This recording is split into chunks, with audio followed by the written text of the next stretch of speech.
Welcome to the April 13th, 2021 episode of Reactive Consciousness, the in-depth podcast about what happened this week in our lives. I'm your host, vysethebold, and this is... Lotus Prince.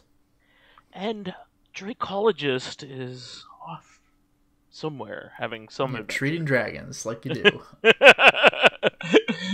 And all of the other former hosts are snug in their beds. Yeah. With sugar plum dreams and such. You know what? I can't enter other people's heads, but I'm still gonna doubt that one. I don't know. I think out of anybody, Old Man Stompy would be the only one to have sugar plums. Are you kidding me? He'd be dreaming of sheep. He dreams about them in the daytime. That's a daydream. But we do have a lot of news to go over, so we won't dilly-dally on stupid bullshit for much longer here. Although, that said, though, there is one instance of stupid bullshit that I want to bring up that I discovered after last week. It was an April Fool's gag that I missed. The Darksiders devs released like a fake announcement of how they were releasing Darksiders branded like Dark Cider. And they had, like, mock-ups for the cans with illustrations. And almost every single comment on Twitter was like, dude, I know this is April Fool's, but I would buy that. Yeah, I know. Like, that's not a... I mean, come on. Yeah. Cider is, like, a very, like, it's a drink... It's very much a crowd pleaser. Both, like, people who like beer and people that don't like beer like cider. So yeah, and, like, 3 of the 4 mock-ups had, like, percentage of ale, 0. And then the... one of the 4 things had like 6.66%, like a ha-ha. 6.66. That's actually middle of the road as far and as that's particularly believable for Darksiders as well. Like Dark Cider, considering they're the ones who had the definitive edition for Darksiders 2. They like their puns. They should advertise it on 8chan. Yeah, that was less than stellar. that one took me a second. It was 8chan, right? I think it was 8chan the terrible one. Yeah. I mean, it's the one that's like 4chan is too liberal with its rules, or no, the opposite, too constrictive with its rules. And it's like, are you fucking kidding me? 4chan's only rule is like the law. There's what 2chan, 4chan, and 8chan. 2chan is the Japanese one. Yeah. 4chan was designed like after it. Yeah. And 8chan's just the worst of humanity. I guess like, they keep even doubling, worse than like usual. Yeah, what is actual hell? Like 16chan? You have to keep doing powers of 2? What is this? But anyway, don't go there, folks. Yeah. So a bunch of Sony stuff in the news, and I wanted to because that's all kind of related. So I just wanted to put this kind of all at the front because this is a big deal, and like it made Bloomberg, which for all intents and purposes, I think breaks the biggest video game news now. Mostly because of Jason Scherer, but he just seems to come up with like the biggest stories in gaming, whether you agree with them or not. I tend to agree with him, but I know he's controversial to some people, but to me he isn't.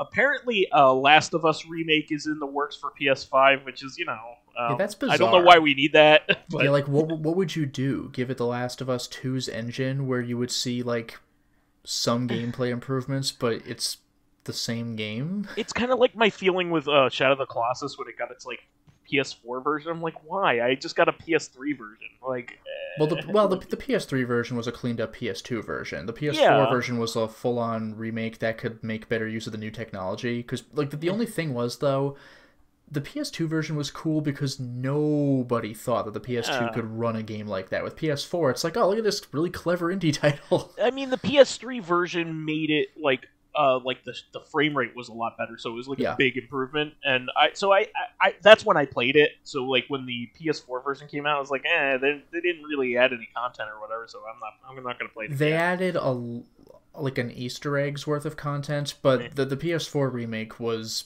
because it was it was the Demon's Souls remake, right? Like we're skipping in quality by 2 console generations, because the PS3 version was PS2 graphics, just like given an HD coat of paint. But like The Last of Us, I know there's a difference between PS3 and PS5, but like I don't know what you would do to make it look noticeably different. Like, I mean, they already upgraded it to PS4, right? So like I don't know what they're gonna do to it to make it. I mean, it's the same thing as Shadow of the Colossus, I'm assuming. Yeah, like the PS4 Last of Us 1 is a slightly cleaned up version because the game was already in HD. I guess now it's in 1080 instead of 720, and I mean, they could add like ray tracing and like nice shadow effects and lighting effects, which would work well in the game like that. I mean, I guess, but like Resident Evil 1 remake, this is not, or I don't imagine it would be. It's our point is that it's not a big deal. Like, the game already looked and played well. And so, apparently they were considering remaking the original Uncharted, but then they were like, but The Last of Us is in right now. But like, Uncharted needs a remake more than that. Like, even on the PS3, if you compare Uncharted 1 to 3, 1 looks pretty waxy with its textures and everything, with its like human faces. That could actually use a remaster. Well, did you ever play the PS4 version? I don't know what that looked like. No, I didn't actually, but that wouldn't be a remake anyway. It was just a port. Yeah, I think. It was just a like a, what's the word for it? Something upscaling port. Yeah, upscaled. Thank you. Yes. Yeah. It was an upscaled port, but like not a remaster. I never actually played it though, because I was considering it, because that was the game that came with my PS4. It was the Uncharted trilogy. But then I was like, I beat all these. It's the same thing. Exactly. I don't feel compelled. The only reason why I would replay the Uncharted games is if like my wife was watching, because like Emily made it like a social activity. Yeah, look at how Uncharted 2 opens with the train. Yeah, I mean, if I'm gonna replay the ones that I like, the ones that I'm going to replay are gonna be 2 and 4. I really love 2 and 4. Yeah, agreed. 3 had the best presentation on PS3. 3 was a great game. I'm not slamming on it. It was great, but it might be my least favorite of the trilogy because outside circumstances affected the story. Yeah. But it has the best presentation. But 4 was great. Man, 4 is one of the best games of all time. I really love 4, and so is 2. 2 is one of the best games of all time, if you ask me. So, 2 was changed the way games were made at the time. 2's in 720 though, so it sucks. But on PS3 anyway. One of the problems with the big problem with The Last of Us is that, not that it's coming out, because like, of course it's not like I'm there for it, if a good game wants to be, if they want to remaster it, but Sony, apparently there is a big internal kerfuffle over it, and for what looks like good reason. So it looks like it got the team that was working on it got sidelined compared to other team, and they got forced to help fix up Last of Us 2, and like a whole bunch of kerfuffle happened in the middle of it and made some people really mad.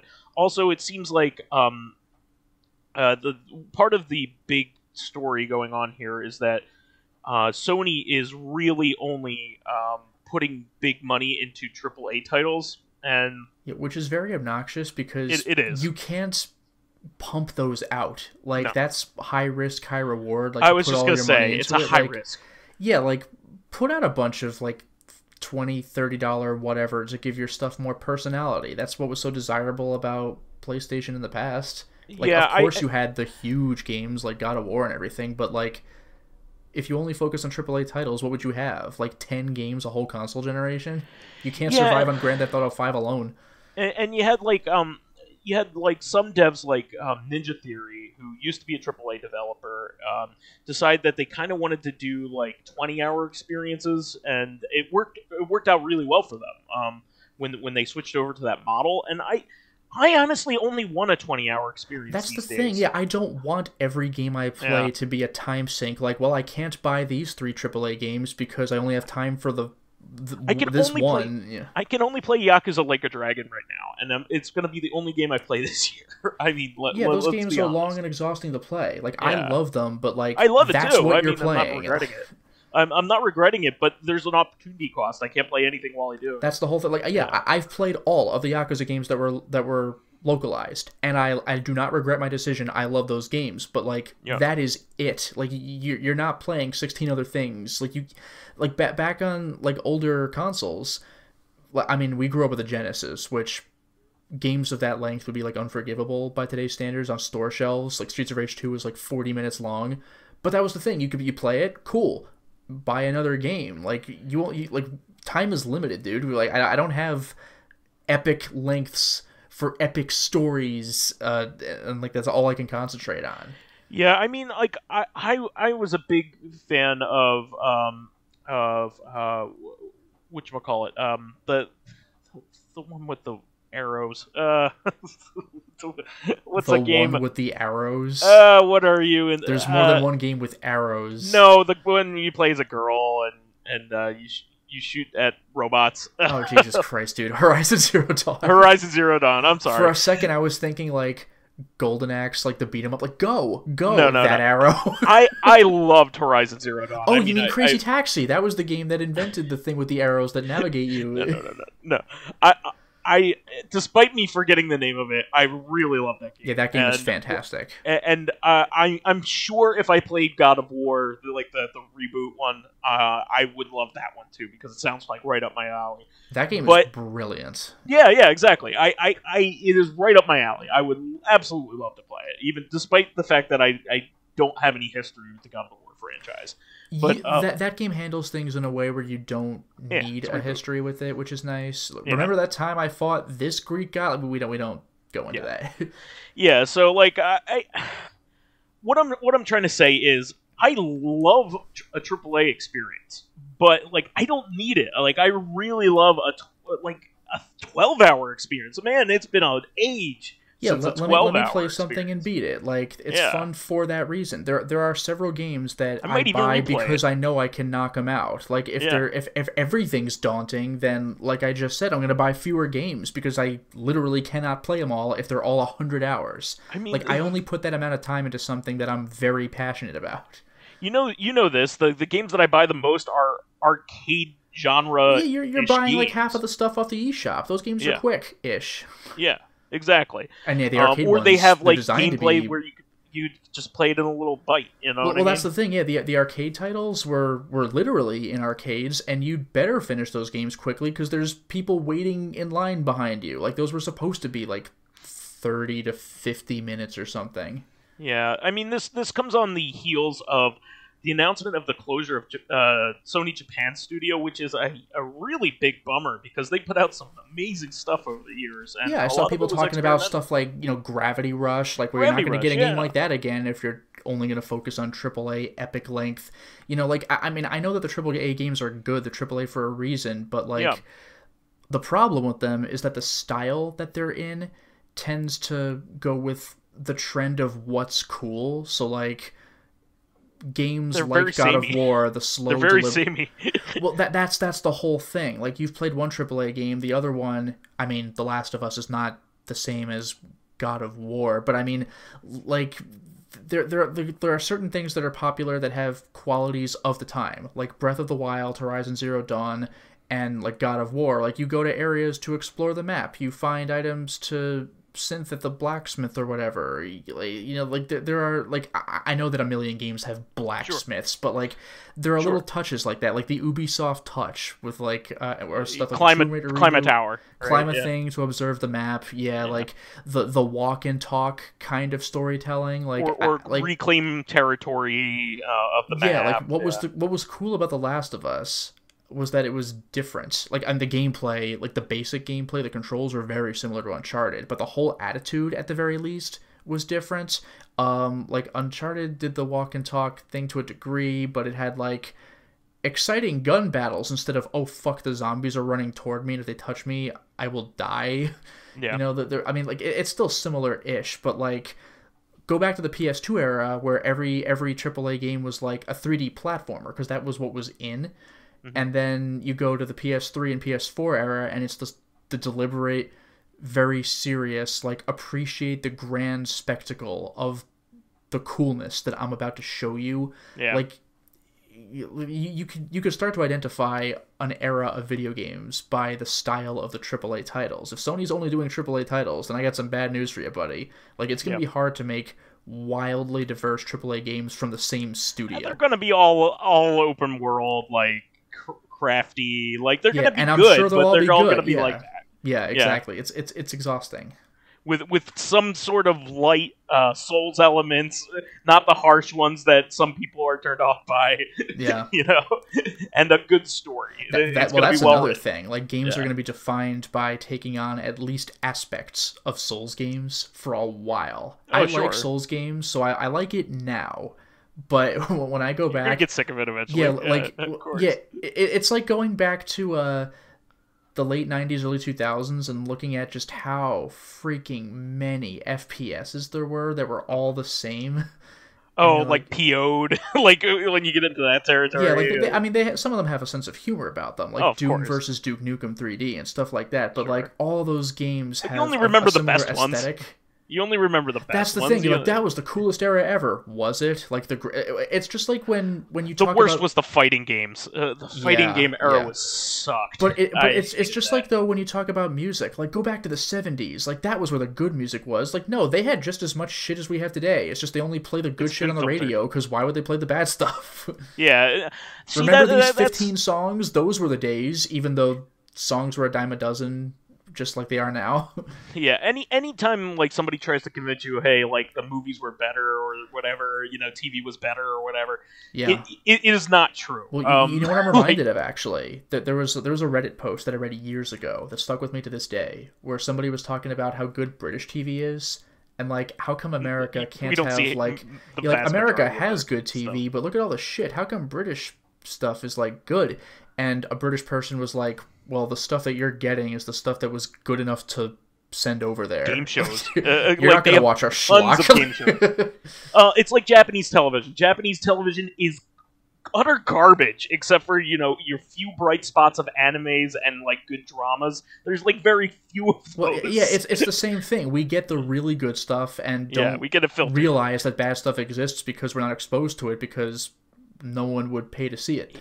Yeah, I just saw, like a YouTuber who lives in Japan talk about like his experience. He's like, I barely watch TV because the vast majority of it is complete garbage. Well, yeah, I mean, it's the same here. We have Netflix and 1,000 streaming services, but how much of this stuff do you actually plan to watch? Yeah, and the Japanese variety of talk shows are like so saccharine. Like, there's never any conflict. There's never any like hard questions. There's always just like something. Everybody's just happy and it's like 1950s American well, dramas. no, it's like they don't like to make anybody uncomfortable or anything like that. Well, yeah, but it's like the 1950s show. Like, gee golly, I might have trouble studying for the test at school. Don't worry, son. I think you can do it. And then he passes. Always like, oh, great. Just laughing at well, I mean, tiny things. The thing is, though, with America, though, we might actually want to start turning back around. Remember that era, which kind of includes now, where villains must have more of a character? They're not just evil. What if they have tragic backstories? Like, do they need that, though? Yeah. Did you really need to give Maleficent a fucking sympathetic backstory when her name means I'm the bad guy? Sometimes villains are just bad guys. I don't know. I mean, it's kind of come back around. I mean, there's more of a pastiche of that kind of character now, who's just a dick because he is a dick, and it's refreshing. Yeah, sometimes it's just like, how is the good guy going to be the bad guy? Like, just watch it. Hardcore Henry's bad guy is just a fucking dick bad guy. Yeah, for no reason. He's just an asshole. No, yeah. Yeah, he doesn't need a reason. He's just a dick. That entire movie's a video dicks game. Exist. Dicks exist. I hate to tell you, yeah. But going along with this news is that we found out, it leaked out that Days Gone 2 was pitched in 2019 and it was turned down. So here's the thing about Days Gone is it got very underwhelming reviews when it came out, but it's now basically a cult game. There are a lot of people that like this game a lot, and so it's disappointing now, but I think they were looking for immediate results, that kind of thing, back when it came out. And this is going to actually go down as one of the more memorable titles of this generation for PS4. Just because people liked it, and it was an interesting premise. It was basically like Sons of Anarchy plus zombies, which what's not to like there? Biker gangs fighting zombies. That's pretty cool. I don't know, man. The last time I played a biker gang game, it was the literal most notorious game, I think, for the PS3. What's kind of funny is Days Gone kind of had its own jank issues, but the game ran, I assume. Yeah, it overcame. It was a lot better than. It didn't blast a hissing noise out of your soundbar, scaring the daylights out of me and Mr. Ryu. Yeah. I don't know if you ever saw that clip, but I'll link it to you later because it's no, I've seen it. It's hilarious. That is half of my comments on that video were like, "Is this the start of a creepypasta?" My PS3's just come alive. Yeah, so Days Gone wasn't a AAA title when it came out. It was never conceived to be one. It was more of a B tier, single A, kind of game. Yeah. But that's okay. We want that. We want ambitious, scrappy little games. That's what I want. And it's a shame. I wish Nintendo would do more of that because when Nintendo does a scrappy little game, it's ends up being a sensation usually. Yeah.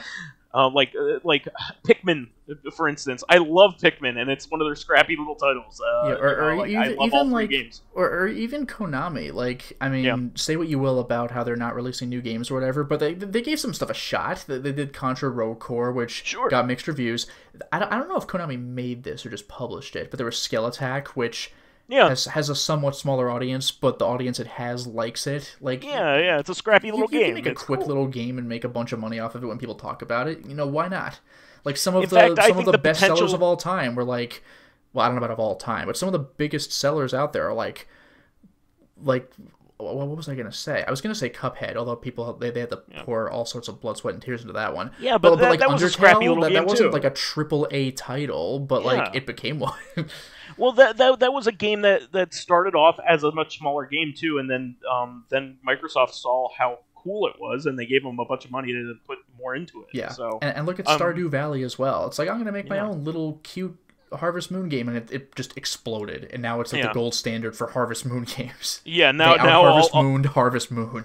Yeah, the original two Harvest Moon series, was it Song of the Seasons and Harvest Moon? Yeah, that's one thing. I trying to catch up. I think we've mentioned this before, but games today that are called Harvest Moon are not made by the original Harvest Moon devs. Story of Seasons is true Harvest Moon now. It's like Bloodstained is not actually Castlevania, but it is. It's the guy who made Castlevania. Yeah, it is. It is. I'll tell you straight here from one of the biggest Castlevania fans around. It is. It's made by the guy. It's made by the creator of Castlevania. They even brought the guy who played Alucard and put that echo filter on his voice. Come on, yeah. They were like, okay, we know I'm not even supposed to be here. Our recording style back then was weird and idiosyncratic. We're going to emulate that. Yeah, just put an echo on it. Yeah.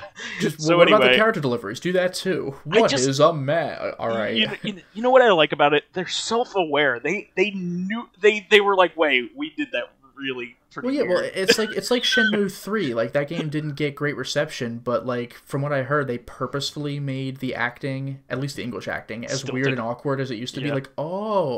Rio. I was, as terrible as that sounds, I was actually quite happy to hear it because it was consistent. Well, I that's what you hear about the devs who were on House of the Dead 2. They were like, why'd you do that? And he's like, I thought it was funny. It was a meme. They were well aware that it sounded stupid. And even Resident Evil 1, when you play Resident Evil 1 Remake, for a moment there, you would have fit nicely into a sandwich. That's... It's still stupid. It's a much better delivery, but it's not. It's still stupid. Funny. Like, if Resident Evil 1 came out today, we'd be like, what the fuck is this acting? But because we grew up with it, like, it's charming. Yeah, it's the same with Symphony of the Night, honestly. Yeah, exactly. But, we should get on because there is a lot of news to go over. This is a big deal and pisses us off, and it's also part of the reason why we're doing what we're doing in Corrective right now. But some PS3 games are no longer patchable, which is fucked. Yeah, there's a chance. I did link a Twitter post about this. There is a chance that this might just be some sort of error with the PlayStation 3's OS, and you might be able to do it via PC. Not that you should have to. But yeah, there's some stuff where even if you have the discs, even manually patching it by pressing triangle might not do it. Most of this stuff is on the European end. There's a whole list of European games that but Europe gets shat on, so I wouldn't be surprised if it wasn't, just there. But there's also a few things for America. There's 007 Legends, Dante's Inferno. JoJo? JoJo is for Europe. Oh, okay. But yes, JoJo's in there. Journey for EU. There's really not too much US stuff now. NHL 10 and 15. Yeah, Savage Moon. I don't even know what that is, actually. Street Fighter 3 Third Strike Online Edition, but I mean, that's going to be gone anyway. Tekken Tag and that's playable elsewhere too. Tekken Tag Tournament 2. But there's way more EU stuff and some Japanese stuff as well. So just put all of your discs into your system and patch it. The problem though is that involves installing the games. So like if you have early gen titles, that's really not going to hit you very hard. But if you have something like Batman Arkham Asylum or something, I know there are better ways of playing that game now, but like the really bigger, heavier games might start taking up real space on your hard drive. You know what you might want to do is you might want to selectively just pick stuff that you know is only PS3. Yeah, Dante's Inferno, Folklore. Yeah. Exactly. Because you could play all the content from Batman Arkham on PC right now and probably for the foreseeable future. Yeah. So and that's a big franchise. That's not going anywhere. They're gonna have remasters of that like many times. Yeah, I was gonna say they already did on PS4. They probably will again. Yeah. That's a big ass game. That's a game that like defined. Although one little shout out, PS3 Arkham Asylum, not City, just Asylum. Joker missions. Yeah. Well, okay, you know what? Actually, yes, I forgot about that. But for the three of you who have a 3D TV, it's 3D compatible. Honestly, Child of Eden 3D, baby. The PS3 has some of the best 3D experiences that you could have, other than like a movie that was like Avatar that was filmed in 3D. Yeah, that was specifically filmed in. Well, even stuff. My brother showed me Finding Nemo, which was obviously not filmed in 3D. No, but that was made in 3D. Yeah, it still looked gorgeous. Yeah, that I could see very easily looking really good, just because it's also like water or space are like the perfect things to have in 3D. Or Pyramid Head's great knife coming right at you. Boy, that was cool. But like, I can't reiterate this enough. I played one game in 3D and it blew my fucking mind and made me wish I had a 3D TV. Even today, I kind of just wish I had one for the novelty of it. Which game was this? Child of Eden. It was Child of Eden. That Child of Eden game played in 3D. That game looked like a trip without the 3D. Like that must have been just insane. With the 3D. It was one of the best video game experiences that I've ever had. It was really that good. I really hope they put that in VR. I hope they put that game in VR soon. That's just cool. That's asking for it. They've put fucking Rez in VR. Like, why not the game that pushes the experience already? Yeah, and it's not like they're going to be music rights, because the guy who makes the game is the producer of the music. So there you go. But he's the producer of the Genki Rockets. So but. Could I have Genki Rockets back in No More Hero Switch? No, it's mine.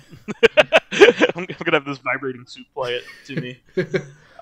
But yeah, this is upsetting. Update your games. I just updated my PS3 because like the version was outdated because I hadn't turned it on in a while. Well, yeah, with me, I don't have it automatically online. Yeah. So when I finally sign on online, I'm like 100 versions behind. Like, oh, whoops. It's part of the detriment of even playing it to begin with is all that shit. But I know, like, yeah, this now's whole my week chance to buy to stuff on the PlayStation Store before it closes down, and I really need to upload update the PS3.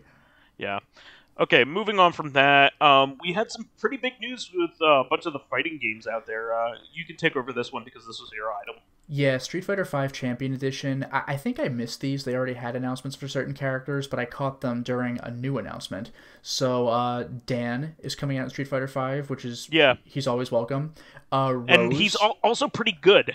He's like mid to high tier. Why not? Yeah. Rose, who was I believe from Alpha, right? And yes. she was modeled after Lisa, the JoJo character. Yeah, she has a scarf and everything. We have Oro, who was from Street Fighter 3. I don't know which version, but he's the guy like similar to Dalzim. He has like he's stretchy, I think. No, he's not. That's Necro. Oh yeah, you're Oro right. was his own guy. He's the yellow guy who's so badass that he fights with one hand tied. Like, he should be able to just destroy everybody, but the only reason you could fight him is because he insists on having one hand tied behind his back. So that's pretty great. His super move is doing a spirit bomb that he summons from like one finger, and you're like, oh, okay. At least in Street Fighter 3. But the new announcement, this really surprised me. Akira Kazama. Do you know who that is? Is she from Rival Schools? Yeah, she's the motorcycle helmet-wearing girl from Rival Schools. Is one of the most iconic people from Rival Schools.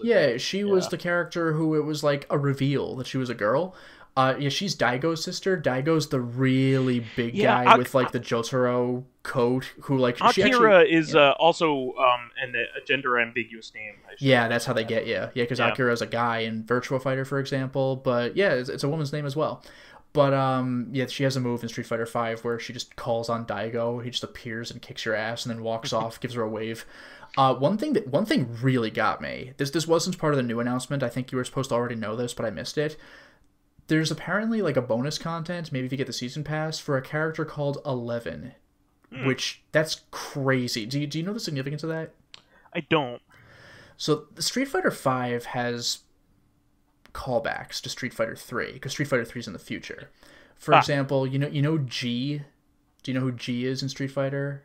I'm meeting G over there. I know that. Yeah, the guy who calls himself like the president of Earth or something like that. No, I don't know G. Well, sorry. Like he's a guy who has moves that are like more complete versions of what like Q had in Street Fighter 3. You remember Q, the trench coat wearing guy with the metal face? Yes. Like G has a move where he gets down on one hand and kicks out with both legs and then finishes the kick and stands back up. Q has a clumsy version of that where he lashes out with both legs and just like boom, just like hits the ground. So like they mentioned in Street Fighter 3 there's something about the G program. So apparently they captured G, like I guess the shit. What's Urian's brother's name? What's the Fire Ice guy, boss of Street Fighter 3? Seth? No, it's 4. Ooh. But whatever, that guy, I always thought it was Q. Sorry. No, the Fire and Ice guy. Pyrokinesis, Cryokinesis, that guy. Oh, that guy, yeah, with the... his brother is Urian, who's like, kill, crush. But that guy, like... apparently captured G and like I don't know killed him or something or extracted his power, made Q, so like there's creepy implications of that. But 11, I mean there's a character who can just morph. He looks like he came straight out of a science lab in Street Fighter 3 called 12. So here's 11. It's like, oh shit, we get to see more of that stuff. That just interests me. Cool. Well, let's check it out. You know, I always love the lore. Ever since Street Fighter 4 came out, I love the lore. Yeah, Street Fighter surprisingly has very complicated lore that's difficult to follow. Yeah, what's really funny is like even like the most minor of characters, like the two guys fighting at the beginning of like they have Fighter names. 2's, like the guys who punch each other out Street Fighter 2. Those guys have names and a backstory. That's great. One of them's named Mike, and it's a different Mike than Mike Bison, and a different Mike from the other Mike. What, Mike Hagar? No, the other Mike's from, Mike? From 1, from Street Fighter 1. Oh god, I didn't even know about that guy. Yeah. That's amazing. So there are 3 Mikes. All right. And they're all black. Somehow. And the white guy looks kind of like Cody, but isn't. Yeah, I don't know. Why didn't you just like make these all the same character? I don't it's bizarre. Like, you didn't need to do this. Like, they could all just be Mike Tyson, honestly. I don't know. I don't understand. But anyway. Yeah, so Street Fighter 5. The real announcement is Akira, but I missed all the other announcements, so here we go.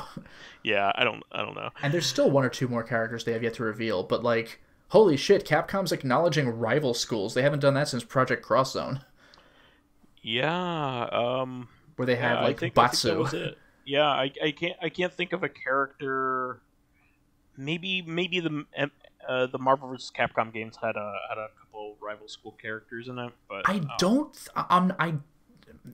my memory isn't great on this, but I don't think so. Like, the main character of rival schools, I think, made it into something. I just can't remember what. Well, Project Cross Zone at the very least. But the last time I could think of a straight-up rival schools reference, it was only Kyosuke for some reason in Capcom vs. SNK 2.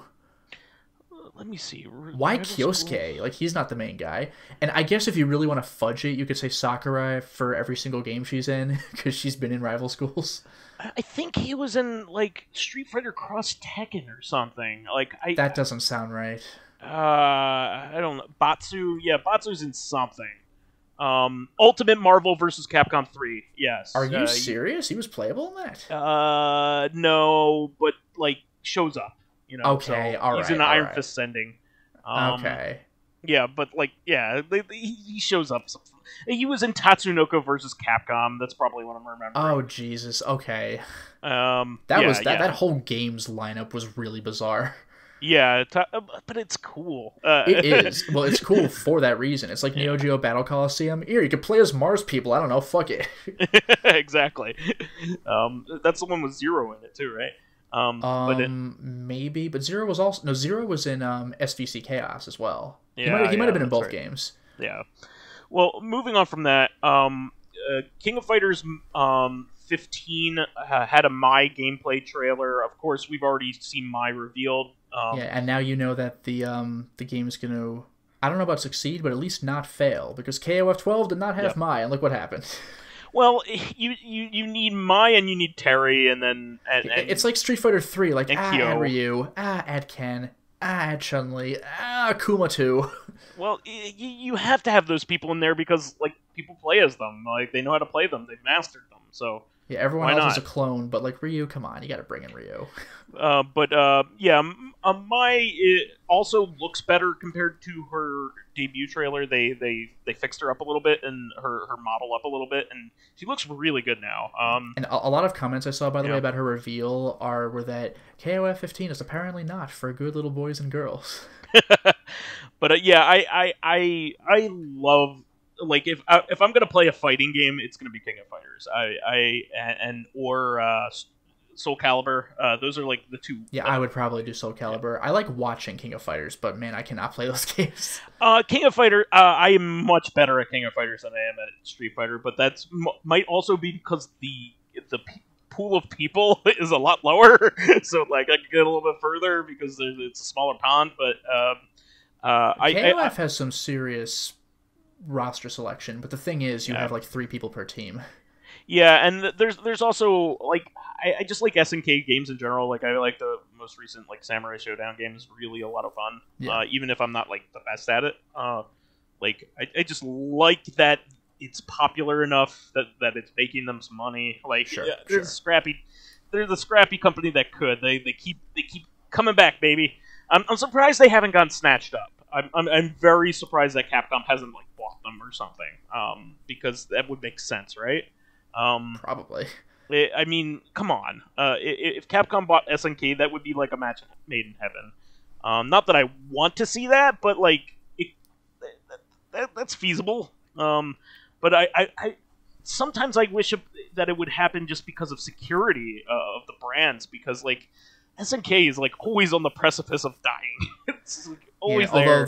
Although they were always on the precipice of dying. Yeah, until Samurai Showdown. They just came back in full force. But there was like a period of like, what was it, like 5 years or something, where it's just like, I don't know what's happening. Well, 14 did pretty well. 14 did pretty well for them. It had a rocky launch, but it turned out really well. I love the boss, by the way, who has a giant cigar, and one of the things he can do is throw it away, and like his belt buckle opens up to reveal a compartment where he has another giant cigar that he pulls out and lights up. But yeah, they also made I think they made a decent amount of money off of the Switch's early life because. Well, yeah, like every old SNK game ever is on the Switch's eShop. It's just a smorgasbord of SNK games. They have why not? All the residuals in the world. Every Neo Geo game was released very early on. Every big one that you could think of was released on the Arcade Archive service, and I think they sold really well. So I think that might be the true savior to the company, and then they were able to pump some money into that must have helped a whole lot. And they released the Anniversary Collection and everything, and they gave Gals Fighters a shot. What was the game actually called? SNK Heroines. Heroines, yeah. So Gals Fighters 2. I need to pick that up actually. It's not the best in the world, but just kind of want you get to play as female Terry, where Maya's like, "Hey, you actually look pretty good for a woman," and Terry's like, "All right, thanks." Stop. But moving on from that, I just put this in here because I know that most people don't think Jump Force is worth a damn, but I threw this in for Lotus. Giorno Giovanna was added. I don't know when or if I'm gonna get Jump Force because those games are all the same. They're very mediocre and repetitive, but they're not good. Can you believe this collection of characters? So if I pick it up, that'll be why. Yeah, I mean it's a fan service game. It's not. Yeah, well, it's just like what I said about Neo Geo Battle Coliseum. It's like, when the hell do you get to play as Rurouni Kenshin and Toguro from Yu Yu Hakusho? You don't mean Neo Geo Battle Coliseum, right? What? Neo Geo Battle Coliseum is Neo Geo characters. No, I know, but I'm saying the Jump Force games are like that, where it's look at these really weird characters you can play as. You could play as the little girl from Dr. Stone. What? Neo Geo Battle Coliseum was actually a good game, though. No, that's true. That's true. It was a competent game. Yeah, the J Force or Jump Force, depending what console iteration you're playing, they're very mediocre. But it's look, I could play as Frieza and Rao. Come on. I would more compare these to the JoJo All-Star Battle games. They're just fan service games. The max. Yeah, but even those games are all right. There's the gameplay just doesn't feel anything special with. Yeah. I can't talk about Jump Force, but at least J-Stars, it's whatever. But look at this cool cast. I was kind of let down ever since on most Bandai Namco games in the GameCube era. They got all very samey very quickly, and they've stayed that way. But yeah, moving on from that, this was actually pretty cool. So as everybody should know by now that is a Switch Online consumer, the Mario 35 has ended and you can no longer play it or anything like that. But they did something neat. They kind of replaced it with a different Battle Royale game that might be a better idea. This was a very clever move, especially really the timing. Cool. So they put out Pac-Man 99, which is kind of a replacement for it, which is I think it's kind of neat that they're kind of rotating the concept. Yeah, why not? That's great. So this is a Pac-Man Championship Edition style Battle Royale game. You're eating all the ghosts and you're sending other ghosts to other players. Sure. And what's really neat about this is the way that they're making money off of it. It's free to play if you are a Switch Online consumer, and you really should be, because $20 a year, come on. It's the cheapest thing going. If you are a Switch Online owner, what you could do is you could buy different themes that you want your table to look like. You could do that in Tetris 99 as well, but these are really neat. A lot of them are, you can theme them different Namco games. So you could have a Rally X one if you want it to look like Rally X, or you can make it look like Mappy, for instance. Or can you make it look like the weird looking CG that you don't actually see in the games, but you do on the cover art for Tekken 1? What? Do you know what I'm talking about? That aesthetic, like on like not in the game, but on the cover of the games. Like look at the realistic graph, and you're like, I don't think so. But like it's more of a celebration of old Namco games, so I'm sure. I'm sure there is like you can make it look like Pac-Mania or whatever, or you can make it look like like other stuff from that era, like Dig Dug or whatever. But I'm pretty excited for this. I mean, not that I'm excited that a whole game is gone now. That was a live thing, but this is a pretty good replacement, and they kind of just dropped it on us. They didn't announce it or anything. They just like, here you go, a new thing, and it's a good new thing. This is a game that anybody can play. Anybody can play Tetris. Anybody can play Pac-Man. So. This is a game that anybody you could put on during a party and just rotate, and play while you're playing online. So that really appeals to me. I think this is really neat. And this is also the first time they're working with a third party on something like that. Well, Tetris, I guess, but Tetris is very heavily associated with Nintendo, even though they work with all kinds of other companies. They work with Atari and Sega. My first Tetris experience was like MS-DOS. Yeah, but like when most people think of like longtime gamers think about Tetris, they think about the Game Boy or the NES usually. And that like Tetris is very heavy. Like part of the reason, a big part of the reason why Tetris got moved over to the United States is because of Nintendo. So I mean. They've worked with plenty of other companies and still do, but they're heavily associated with Nintendo's history. So, but yeah, this Pac-Man is a really cool one to do that. Not that Pac-Man isn't heavily Namco isn't heavily associated with Nintendo too, but I just think it's neat. Moving on. This is something I kind of forgot about because of its exclusivity to Epic Games store, but there was a Super Meat Boy Forever that came out, which is the sequel to Super Meat Boy, and it's been exclusive to Epic Games Store for a while now, and now it's starting to come out to consoles. So that's pretty cool. It's coming out to Xbox and PS4, the Xbox platform and PS4. I'm just gonna refer to Xbox as the Xbox platform because like it is completely backwards compatible, so it doesn't really matter what spec it's made for. It's an Xbox One, 2 series game, So yeah, I think that's pretty cool, and I always like Edmund McMillan's games. We always enjoy those. So. Well, no, I can't stand his games. Oh, shut up. It's like, for anyone who doesn't know, he's the guy who made The Binding of Isaac. Yeah, talking about The Binding of Isaac, if you could. Now, this I really love the idea of this, but I'm so fucking far behind them. I don't even know if I'm ever going to play them. The Legend of Heroes Trails of Cold Steel 4 is out for PC and Switch. It is the perfect kind of Switch game. It is not very intensive graphically, but there's tons of dialogue, lots of stuff to read. So that's a perfect kind of game for Switch. You're going to be playing that game for 100 hours.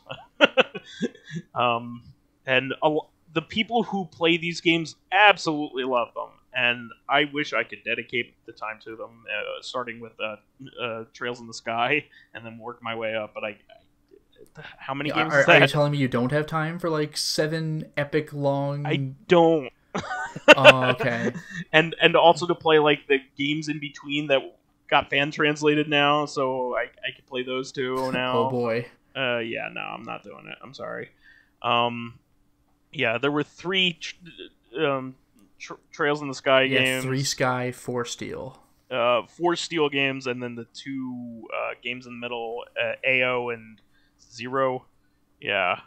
So there's 9 games in that series, so I can't do it, man. But they're supposed to be really, really fucking good and really well written, and I can't bring myself to do it, even though they're Falcom games. I'd much rather play an Ys game where you could just play whatever Ys game and it's just fine. It's another episode in the Ys saga. It starts off with Adol getting shipwrecked, and then you play the game, and then you beat it. Yeah, moving on from that.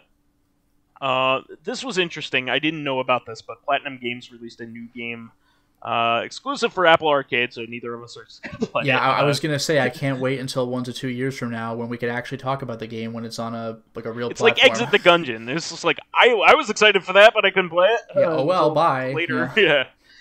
Called World of Demons, and it's an action game. Like, why are you putting action games on phones? Like, just... It's an action hack and slash game. Like, that doesn't belong on there. I didn't even know Apple Arcade was still a thing, but apparently in the last 2 weeks we found out it was. With Mistwalker's game and this. So. Yeah, Fantasian. Yeah. Yeah, I mean, it's making me want to check that stuff out, but I know that those games are too high budget to stay there. The Platinum's not going to. Yeah, if Shantae got ported, then these things are getting ported. Yeah, these games are coming. Don't worry. Don't get an Apple Arcade subscription if you don't have one already. Just wait for them. And this was a wonderful surprise. Limited Run Games had a couple different games this week. One of them was an FMV game. I forget what it was called. I know what you're talking about. Like Run game. Survivor or Soul something? I know what you mean. Yeah, I forget. I'm looking it up right now, but you just go ahead. But they put up the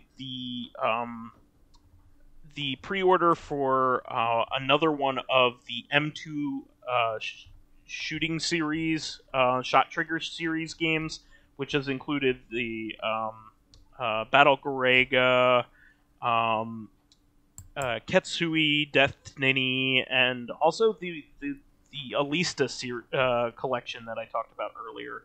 But this game did get a digital only release, and it is really a lot of fun. It kind of has like a space disco theme to it, which is pretty great. And it is one of the more beginner friendly cave shmups. I am going to be buying this game again because this game did not get a physical release in Japan or the US. So I think I want all the Shot Trigger games on physical media. I think we have them almost all of them except for Sorcerer Striker. I think is the only one that hasn't had a physical release of some sort. So, but I really wish they would release these things a little bit more timely. Like Dangun Feveron came out, I think, 2 or 3 years ago at this point. So really? Everybody that's buying this is double dipping. Like it's really a shame. I mean, I'm double dipping with Doom. I mean, how many times have I fucking bought Doom? But I at least don't have Doom for Switch yet. Which playing Doom on Switch is a reasonable want. Yeah. But no more Heroes, man. I wish they had announced that physical release along with the digital release because I would have waited. Yeah, that's the most annoying part. Yeah, I would have waited. The new game, was it Simulacra? Yeah, that was it. Okay, that's the thing I was saying. Survivor. Yeah, that one they sold out of. That one wasn't one of their open. That was one of their 1 day releases. Yeah, and they've been doing quite a bit of that lately, but like they've been doing it for games that don't have as much hype. Yeah, I do appreciate that. Yeah, so like if you want this, if you kind of like are following this type of thing, or you like FMV, quirky FMV games, sure, that will this will be here for you. But I just wanted to throw this out there. If you're a shmup fan, this is like one to get for sure, because it also has never been released on any other console other than Xbox One and PS4. So it's not like you have to throw out an old like Saturn version or anything like that. This is it. This is it, man. This was a rumor that was then confirmed, but there is now Sonic Colors Ultimate being listed for Switch. The exact nature of what that means has not been confirmed because it was not an official announcement, but it has been listed. So Sonic Colors is a favorably received Sonic game, but it is also two games, two entirely separate games. That's right. There's the Wii version and the others, right? Yeah, I assume that it's an upscale of the Wii version, but there's also a DS version that is quite good on its own, and it's a different game. Huh, curious.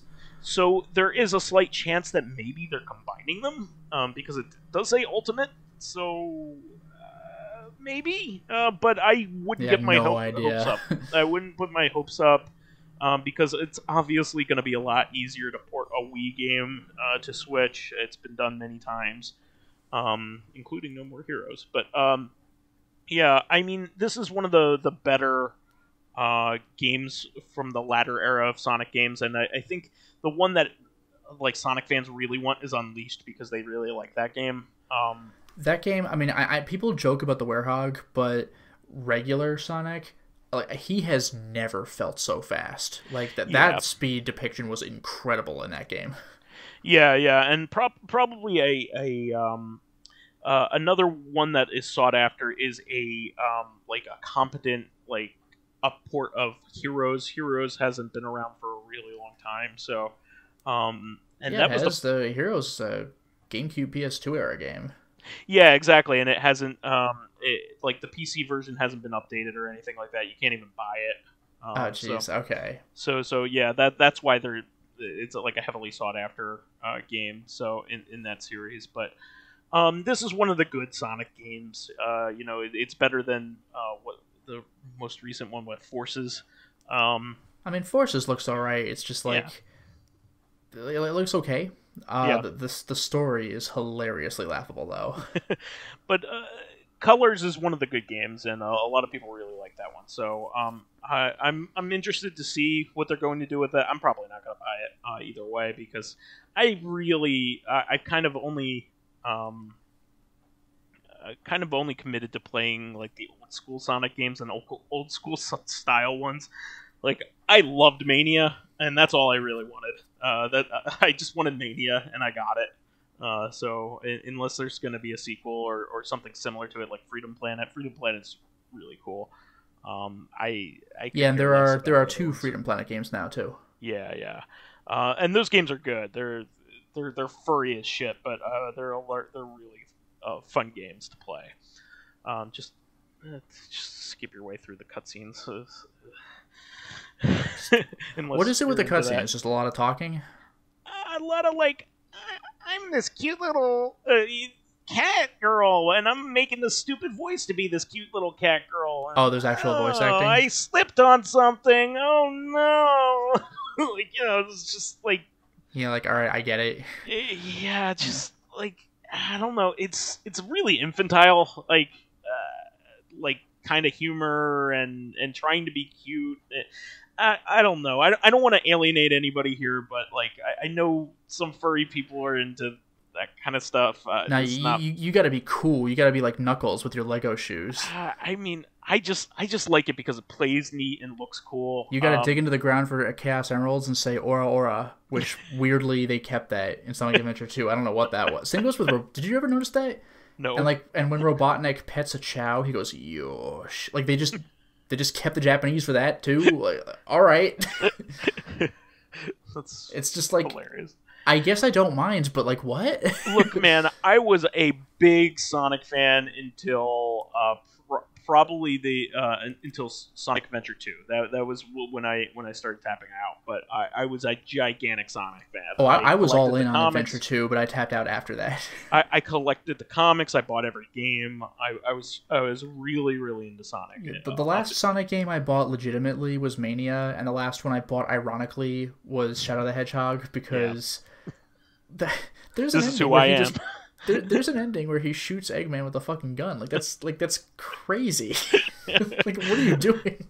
But what I'm trying to say is I don't have a lot in common with Sonic fans. I just don't. Do you ship Rouge and Knuckles?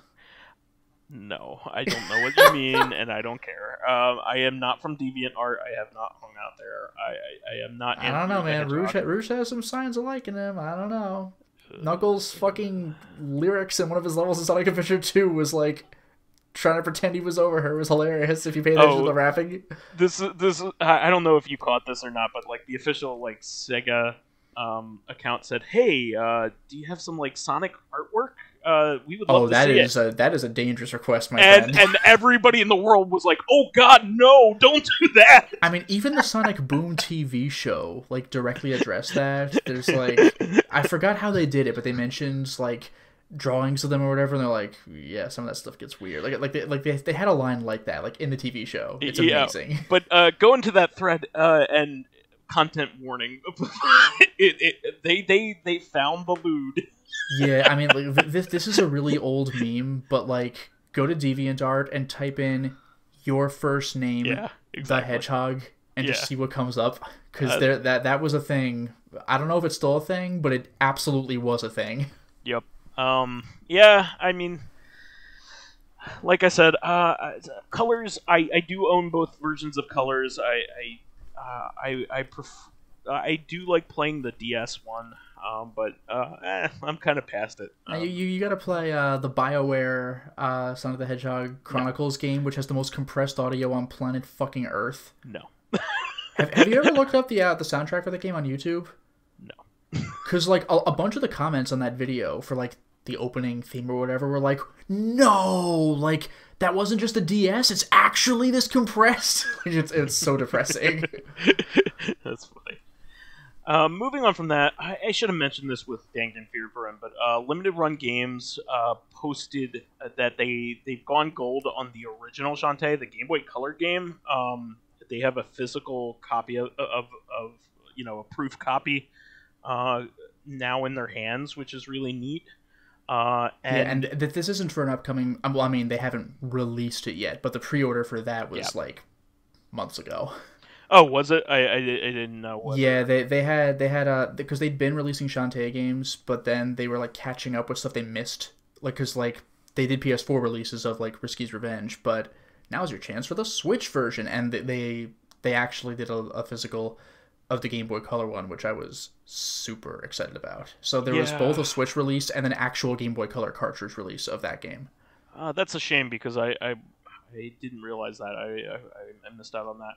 And another thing is that I don't think they've done their Konami collections yet because they did announce that they were at least doing the Castlevania one. This is sort of like a trope with limited run games. They always deliver, but by the time they do, you'll have forgotten that you ordered it. So a package will come in the mail, and you'll be like, "Oh, look at this pleasant surprise that I apparently already paid for. I wonder what it could be." What's cool about this is they're also digitally publishing this one. Yeah, so Shantae GBC is like saved from the 3DS. Yeah, and it's pretty neat because they needed to come up with a whole new Game Boy Color emulator for it. So they actually got Modern Vintage Gamer to help contribute to the Carbon engine, is what they're calling it. And hopefully they are saying that they want to save more Game Boy Color games in the future. So yeah, that's promising. Neat. I look forward to that. Hopefully they release Conker's Pocket Tales. I'm just looking forward. That game sucks. I'm actually, have you ever seen? This is the weirdest thing to bring up, but have you ever seen the Little Nicky GBC game? No, what? Because number one, that exists. Also, the Austin Powers ones. There's two of them. I did not know that, but they made a fucking Little Nicky game. It looks okay, but the soundtrack is amazing, like really? Out of nowhere. It must be a Euro game. It must like the soundtrack's fantastic. Yeah, the soundtracks from those Euro devs, man. They know what's up. But yeah, moving on from that, we actually touched on this. There was a rumor going around. Oh yes. For Streets of Rage 4's DLC, and it turned out to be sort of true. So the new game, the new DLC is going to be called Mr. X Nightmare. So I think you kind of travel into hell and fight Mr. X. That's incredibly stupid. I love it. That's awesome. Yeah. But that's very unlike Streets of Rage, though. That doesn't like gel at all with the series. There's a sci-fi aspect to the Streets of Rage by 3 standpoint. So why the hell not? There's also kind of aliens in it, that 1 second in Streets of Rage 2. Yeah. That was really off-putting. Like, just they had like the xenomorphs and the eggs. Like, what? Yeah. And then we never talk about that again. I don't know whether you're supposed to believe that they were, part of the theme park you were in. Yeah, that was the thing. You went into like the curtains or whatever, and then now you're in a swamp with like an alien, which had like a weird alien name. Yeah, so I don't know whether they wanted you to believe that you were fighting people in costumes or you were actually fighting aliens. It's like going into like a haunted house at a carnival, but they're actual ghosts or something, and you're like, what? Yeah, you know what? Maybe we could ask Yuzo Koshiro what the answer to that is, because he's the one who made the game. So, about Streets of Rage 2. Okay, he made Streets of Rage 2 and 3. That. Yeah, he made Ancient made 2 and 3, so he actually made those games. Sure. Rather than just the music. So, but yeah, apparently a whole new gameplay mode to go along with it. New moves and weapons for the existing characters, and all new playable characters. And they revealed one of them. So you could play as Estelle, the female. She was the cop with the super long braid, right? Correct. She was a badass. Also, I really got a kick out of this, but like she can summon the police car to shoot at you with like a mortar cannon. Like that was your move in Streets of Rage 1, and now someone's using it against you. Like that was amazing. Yeah, so I'm excited about this, but I think there will be an adult Skate at some point. I just feel it in my bones. I really hope they do that, because they brought back Adam, which is awesome. He's a full Streets of Rage 4 Adam, which is really cool. But Skate is like the character we haven't seen all grown up at all yet. So that is true. Yeah, he's just like the little kid in Streets of Rage 2 and 3. Yeah, I would love to see like an adult version of him. So I want to see playable Max as well. Yeah, exactly. And we have the doctor, Dr. Zan. Yeah, that's true. And give the kangaroo a chance. Come on, Victi or Rue, depending on your. And just go all territory. In and get Ash. Just get Ash. I don't care. Get Ash. I mean, wait. Is with the ninja guy? What's his name? Oh, Shiva. He's unlockable in the story. Is he unlockable? Okay, he's already. Yeah, he's like the boss of level 5 or something. But yeah, you can get a Streets of Rage 4 version of him, and I think you could get a classic version of him unlocked as well, because he was playable in Streets of Rage 3. And they're adding new music as well, which is always welcome. The new music. Me more of that. If you play that trailer, the new music is awesome. Yeah, the music in the new Streets of Rage games is not by Yuzo Koshiro. He contributed to some of them. Yeah, but like it still sounds on brand. The new track that they put with this trailer was really, really cool. I really recommend it. So definitely watch the trailer, because I'm excited about it. Moving on from that, there's a couple rumors here. Take these with a grain of salt, please. There's a rumor going around that Fire Emblem Path of Radiance and Radiant Dawn are getting a remake for Switch. I think that would be nice. That would those be games a reasonable. It would be a reasonable assumption that might be a reality. Yeah, and like that's where Ike's from, and Ike is such a big deal in Smash, and these games. Like their original versions are prohibitively expensive now, because one is a GameCube game and the other is a Wii game. But what's also interesting is that the Wii game can accept save data from the GameCube game, so putting them together on the Switch would be a very convenient option. It's kind of like Suikoden 1 and 2. Like, who owns 2? That game's so expensive. But if you get them both on PlayStation Network, then problem solved. And they might be able to refix the balancing in those games that they messed up when they brought them to the United States. The difficulty levels. Yeah, those games are hard. Yeah, like I heard that Path of Radiant Dawn, the Wii game, was like one of the hardest Fire Emblems of its time. I don't know if it's gotten harder, but like that was the hard one. I think they've dialed it back since then, because they learned. Yeah, the Wii game was brutal, and when everybody's just gonna save every turn and quit and reload anyway, it's like just. Yeah, let's just skip that bullshit. If everyone's gonna cheat anyway, just make the game easier. Yeah, save scumming, man. But the Wii version gave you save scumming, and it was still the hardest. Yeah.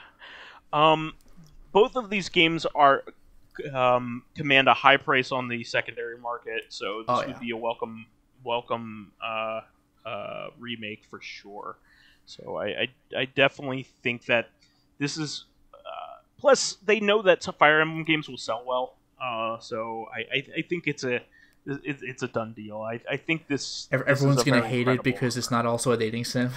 Yeah. Why can't I make children in Path of Radiance? This is bullshit. I think this is a credible rumor. I'm gonna go ahead and say that, and I think the next one is pretty credible too, but with some caveats. So there is a rumor going around that a new Metal Gear collection is in the works that would include Metal Gear Solid 4, which is the one that is lost to the PS3. Yeah. I don't know if I believe it entirely because of that, but I believe that all the other games can be collected easily, except for one. Yeah, I mean, they have been. Well, except for one. Yeah, exactly. One still is languishing on the PS3/PS PlayStation 1. Yeah, even on the Legacy Collection, I think it's a download code or something. Yeah, and you for the Xbox version doesn't have it, so at all. So yeah, like I think the last time it was released physically was the Essentials collection on PS2, where they just gave you a PS1 disc. And it was I think that's the last official PS1 game because of that. That's kind of funny. Yeah, So I don't know. It would be great news if they put out every Metal Gear game on, like every mainline Metal Gear game, including the MSX games. Because that would probably be included with the third game. Let's be honest. Yeah, they've been Metal doing that. If they put every Metal Gear and Metal Gear Solid mainline game plus Peace Walker, and that extra little bits of Metal Gear Solid 5 that like are hard to get unless you have the the pre-ordered version, I would be pretty happy. But and I could see them doing it because it's like one of their best-selling franchises, and it would sell gangbusters. There's no question. It's just whether Konami would give a shit enough to do it. That is the real question, and it hurts me to say that because Konami is literally my favorite third-party developer of the classic era. Up until the 32-bit era, they are my favorite. Even above Capcom, which Capcom's like right behind them. All the rest of my favorites are like Nintendo. I love Nintendo, but that's the first part, So yeah, I don't know what you think about this, but we've also heard a billion rumors about Silent Hill and other Konami stuff. Rumors of Silent Hill never end because people just won't let it fucking go. That's why I don't believe any Silent Hill rumors anymore, because the last several years worth of news of Silent Hill have been rumors, except for the pachinko machine. But I mean, Metal Gear, maybe. I mean, they released the PC versions of Metal Gear 1 and 2 and Metal Gear Solid 1 and 2 on GOG. I know that's not quite the same thing, but we are being reminded that it exists at least.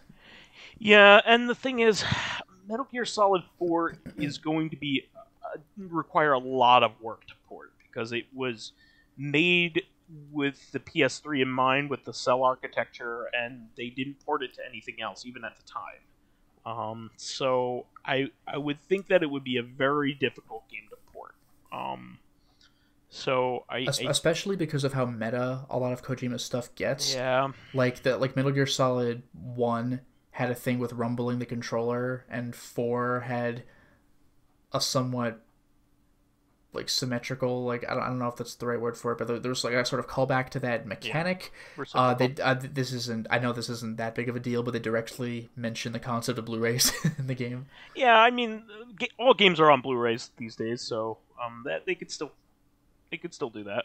With the advent of Blu-rays, I mean, even Wii U games are on Blu-rays. But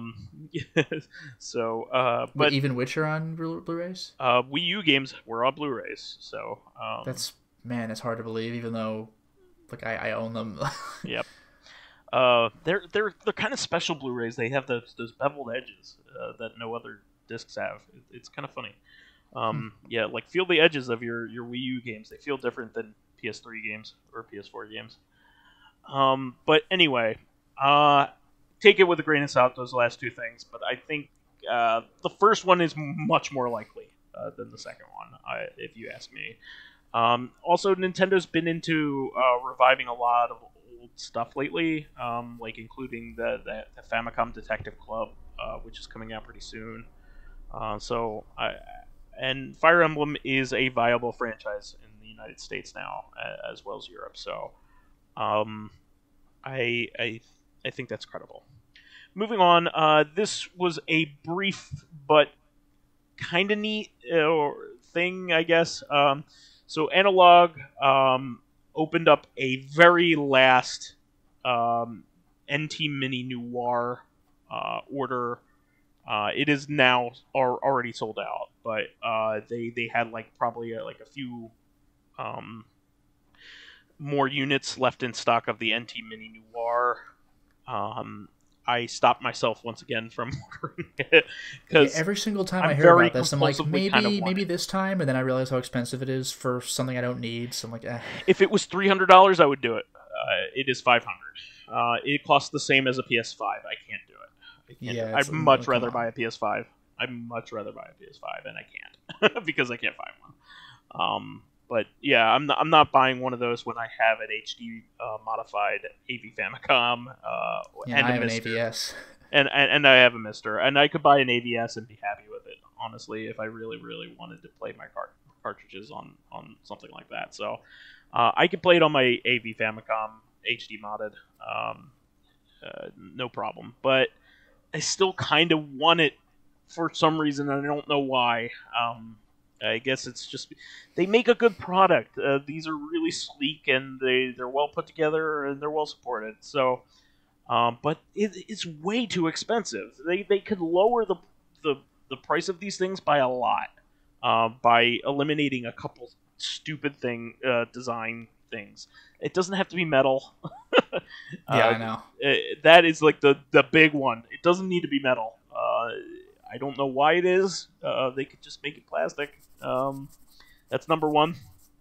And number two, it doesn't need 4 controller ports. You can easily find an NES multitap. They're very easy to find. They're very, very cheap too. And honestly, who's playing 4-player NES games right now? I mean, there are 2 4-player games that I think are worth it, and then that's it. The Super Spiked V-Ball and Nintendo World Cup, and there are better experiences of those elsewhere. And they also put up pre-orders for restocks of Super NT. So, but I still had to be like, do I want to bug my wife and ask her whether I could buy this now? It was like one of those things. She'll probably say, okay, you can buy this or the PS5. And I'm like, PS5. You know. Also, Louis Martin, the was it the art director of Paprium, is involved in a new post-mortem Genesis game called Demons of Asteborg. People are kind of raving about the art. Well, Paprium, one of Paprium's best qualities is its art. Yeah, it's a gorgeous game. So there's no doubt that it's a good looking game. But I tried to follow the link that he posted, and like my antivirus software was warning me about it wherever it was. So, I don't want to slander anybody, but remember what happened with Paprium. I know he didn't owe. It's probably a different situation, and it's a different developer. But I don't know. I'm just a little gun shy on getting anything from anybody involved in that game at this point, because it was one of the worst customer service experiences like I've experienced in the last 5 years. Is Paprium.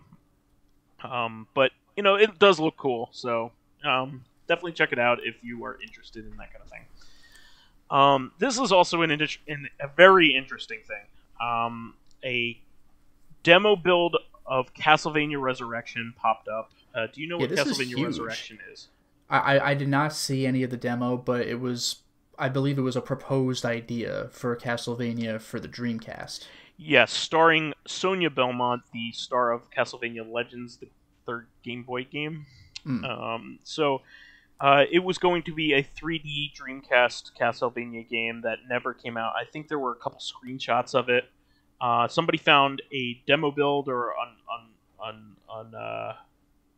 uncovered a demo build of it, and then promptly put it up for auction after it caught the attention of people. So I think it's last time I checked it was like $25,000 or something like that. So yeah. Of course it is. Hopefully it gets in the hands of somebody responsible that will release it to the wild. I really hope so, because I hate to tell people this, but all of the discs that you own will one day rot away. Disc-based media is not what cartridges are. Cartridges, at least, are much less volatile, except when they have a battery on them. The batteries can leak and corrode and destroy the board. Those have kind of a time life, like Zelda, like the original Zelda, Pokemon, any of those kind of have some danger to them, but by and large are much more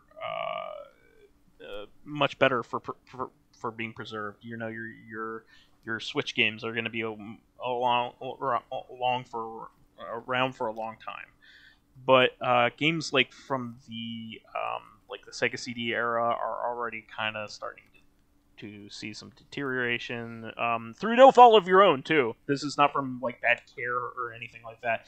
It's just that they're put together with glue. The different layers of your discs are put together with glue, and that glue is going to corrode or chemically change at some point.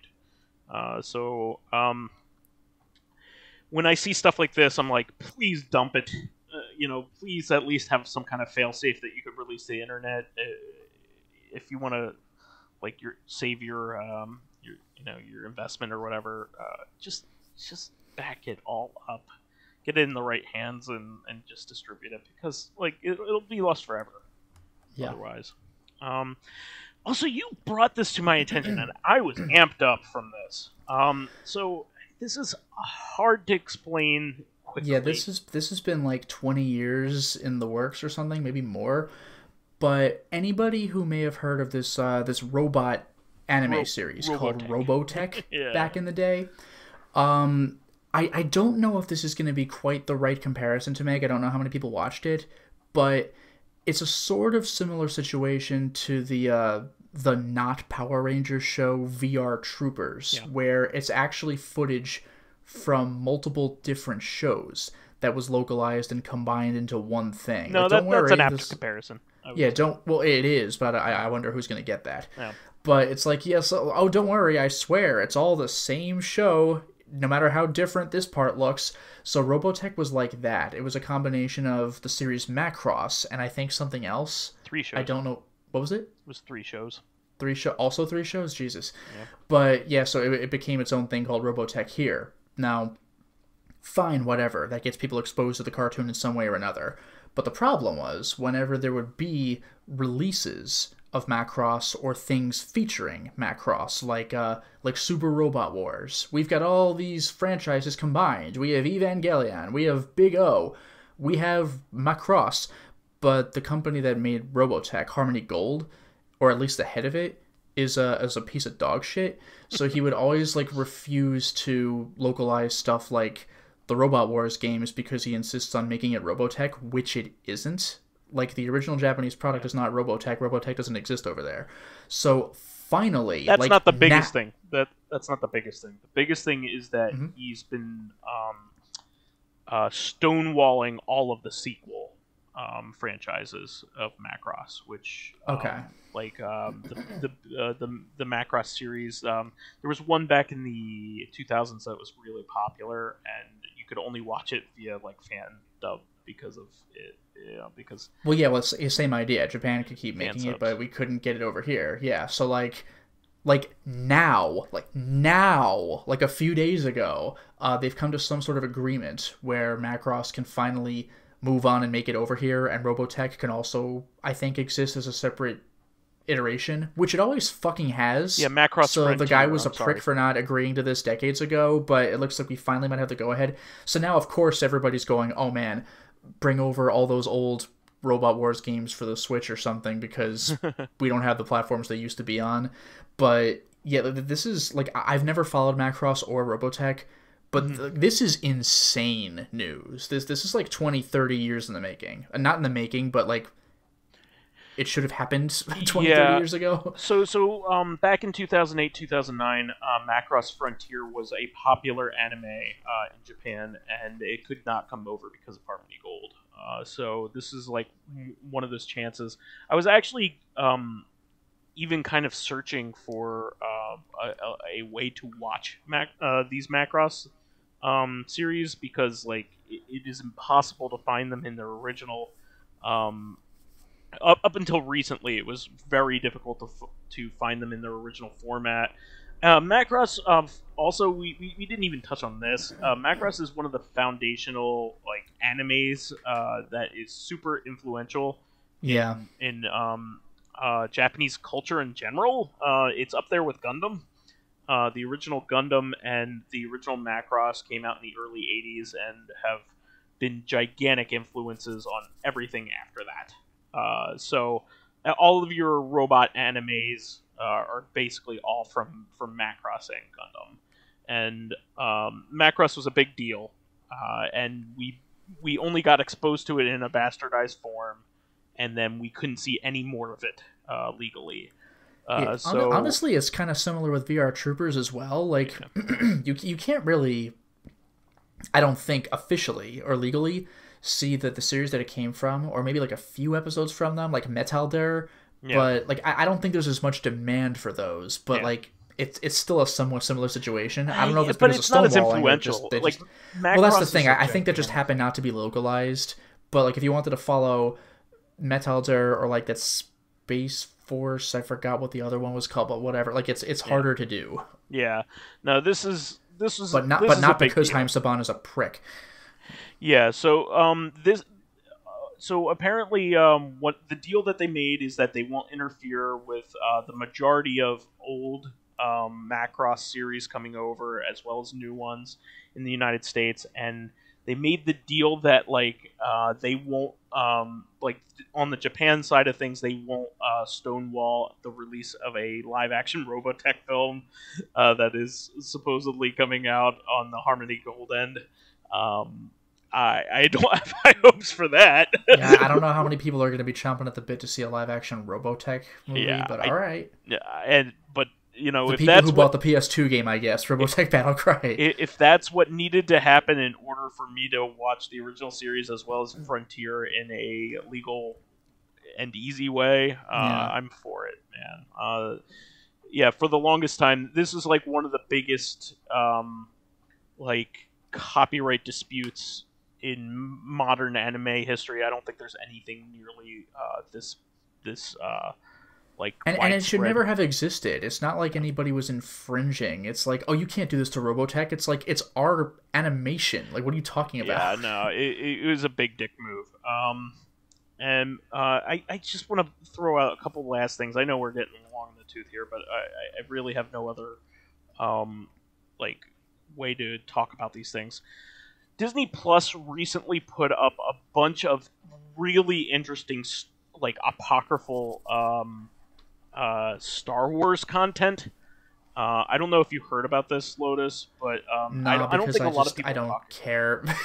Yeah, but this is interesting, at least. Was this those weird like Ewok movies or something? So, they put up the vintage Star Wars collection, which includes both Ewok movies. Yeah, live action. I heard Ewok about those. Movies. Yeah. The Ewoks cartoon show, not the Droids cartoon show, oddly enough, but the Ewoks cartoon show.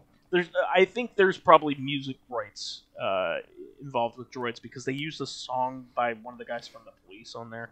But anyway, they also have, catch this, what do you think might be in here that would be like just weird enough to be in here? Just weird, like old stuff. Yeah. It's not going to be the holiday special, because didn't they use something Close. from like Jefferson Starship or whatever? Close. So they have the animated. Oh yeah, it was just the cartoon part. Yeah, which is honestly the only good part worth watching. It's the only part worth watching. Yeah, like I mean, you can argue the live action parts might be because it's like a variety show's worth of like celebrity cameos, but it's like it's not good. The cartoon is as good as it gets, and it's still not good. And it's very interesting animation. Yeah, if you want to see proto Boba Fett, I guess this is your big chance. Yeah, the animation's very bizarre. It's so interesting that I recommend it. Like you'll never see anything that's hand animated quite like it. It looks Star Wars like a Holiday Ralph Bakshi Special. Movie. Star Wars Holiday Special Han Solo walked into a bar. The bartender said, "Why the long face?" Also, like Harrison Ford is very obviously bored in doing the voiceover for it. Well, I mean, you should see him in the live action part. It's great, where he does a little fake out move and the stormtrooper just accidentally throws himself off the balcony. This was great when Conan O'Brien had him on there, like I don't know, like maybe 15 years ago at this point. He surprised him with a clip of that same clip, and obviously Conan had got that from a bootleg or whatever because it was like. Well, that's literally the only way to get it. There is no legal way of getting that movie. And Conan goes, "Do you remember doing this?" And Harrison Ford just like averts his eyes and goes, just like shakes his head and like very very slightly and goes, "No." I was kind of hoping for just nope or something like that. But what's most important in here, which is actually like really good content, is the Clone Wars Jendy Tetrakovsky. Yeah, that is a brilliant show. Yeah. Yes. This is a better Anakin content than we ever got in the movies. Yeah, Let's it's like put it that way. by a lot. Like it's actually legit. It's not even like, oh well, low bar. Like it's legitimately good. Yeah, and there are 2 seasons of that, so that's in here in its totality. So there's some good stuff in here, and also I think it's worth watching that holiday animated interstitial just because it's short. It's like 15 minutes. Why not? Quick, yeah. Yeah, it's in good quality. They cleaned it up. Oh, good. Yeah. Caravan of Courage, man. I was hoping I could see Harvey Korman, but I guess I'll have to wait another day. The live action Ewoks movies, they're very little kiddish kind of stuff. Sure. I used to like them because they were Star Wars. It was the only other Star Wars we had. Well, that was the whole thing. Yeah. It's like this is grab out and get what you can. If you need a talking Ewok, the Ewok that was Leia's Ewok was Wicket. Is his name? Oh, the main guy. Yeah, the main Ewok starts talking English or Galactic Standard. Yeah. Okay. So, yeah. They make him talk. No. But I just thought it was interesting. So definitely watch the Tetrakovsky stuff for sure. But one last thing. R.I.P. Michael Latham, who was a important developer on Genesis era video games, including probably the most famous game is Eternal Champions. He just passed away. People talk about Mortal Kombat being violence, and it was, but Eternal Champions though. Like Time Killers is and this game are way up there. Time Killers was ultra violent, but Eternal Champions had a way of executing it that just like made you like, ooh. It's very spiteful. Yeah, it was very spiteful. Yeah, like you know how Mortal Kombat violence is usually cartoony, but Mortal Kombat 1's felt a little more gritty and real, like Kano ripping your heart out, and that's it. It's not like insane things happening. Eternal Champions was like that. You get like buzzed up on like buzzsaw blades or whatever. You're just like, oh. Yeah. He was also a programmer on Green Dog, which was a really interesting like surfer dude game. And also the Genesis Home Alone game, which had a very early crafting system that is somebody was saying that it was like the first like modern crafting. Like it was the first time you saw like the icons of what needed to be collected and Sure. in order to craft. But I don't know whether that's true. But they said they can't find anything. Yeah, it's still very, very old. And Scud the Disposable Assassin, which is an interesting game for Sega Saturn, not the best, but it is a video game of a comic book that was extremely cool. The comic book itself was really neat, but just a bummer. Apparently, he was a really good dude. It's a shame to hear that he passed away, and I hear it was pretty sudden, or at least the news was to the people who were upset about it on Twitter. So I just wanted to give him his due here. Anything else for the good of the order, Lotus? I know we have a pretty long episode here. Yeah, okay, cool. So that is the show for this week. Please remember to subscribe to the Corrective Consciousness YouTube and SoundCloud pages. While there, please give us thumbs ups, likes, and 5-star ratings on iTunes. Helps promote and spread awareness of the show, and any bit of encouragement helps keep the show going. You can also catch us on Thursdays for our sister podcast, Corrective Consciousness, where we will be talking about the games that you should be trying to collect for your PS3 this week. Finally, you can friend me as vysethebold on pretty much anything. Just give me a DM or PM or whatever before you do it to let me know who you are and how you know me. And you can find me at my YouTube channel, Lotus Prince. You can hit me up on Twitter at Lotus Prince. And finally, if you are interested in seeing my Dark Souls and Obscure videos early, selecting upcoming games for me to live... I was combining things, not selecting for me to live stream. But if you are interested in watching exclusive live streams, such as the original Armored Core, which I'm nearly finished with, selecting upcoming games for me to Let's Play, including Obscure. With Armored Core? Yeah, I did. Awesome. Selecting upcoming games for me to Let's Play, including Obscure, or getting in conversations with me and other patrons on Discord, then please consider swinging by my Patreon account, which can be found at patreon.com/LotusPrince. All right, we will catch everybody on Thursday then. Until next time, everyone. Bye-bye.